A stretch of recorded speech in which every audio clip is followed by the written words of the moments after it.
try to focus on two issues. One, I think I'll pick up from the very last point you said.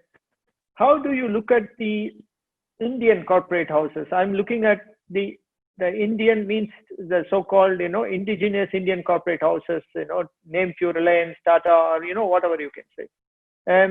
How are they into the frugal thing? Or they have finally, they said that, okay, this is something, it's fascinating, and this is something also contributing to the India's, sovereignty and its development and growth. So shall we encourage and invest into it? Or still they are looking at technology from outside and then they're taking into it a joint venture form or whatever it is. So would you like to say something? Is there any study or data or something, your observations? Because you are traveling quite often to India and going to different institutions and discussing and also meeting experts. How do you see that sentiment in Indian context? I think many Indian corporate houses are doing quite great on that front, because what happens is, as long as they are operating in the Indian market, the affordability issue remains very critical.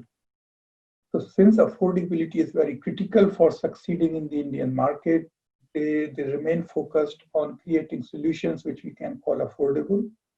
At the same time, the global challenge, the globalization, and the awareness amongst consumers, the increasing regulatory standards, they have made it impossible to come up with solutions that are not good enough.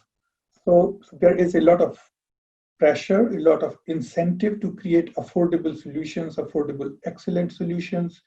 And for that, they are doing actually a hybrid strategy.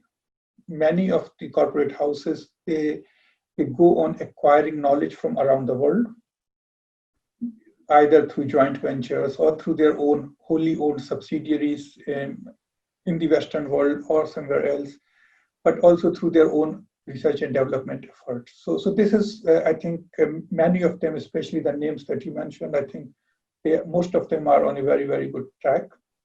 Sometimes I meet people who are a bit skeptical about the traditional knowledge, about those affordable solutions. They want to enter this high price, high quality segment, and this is the dream which they are following. And I would say high quality is not a problem. Yes, we should all strive for high quality.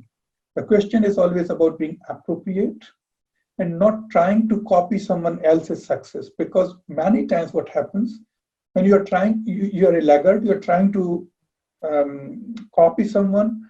By the time you have followed 5 steps, the person has moved 5 steps more. So you rather have to leapfrog the technology. You have to come up with your own strengths. You have to play to your own strengths and not to someone else's strengths. And then I think it would work better. Yes, so I think many corporate houses are looking for frugal solutions. This is why India is also called a lead market for frugal solutions. But there are many things where our people can also be more positive for frugality, where they can be also, they can be simply proud of solutions that they create.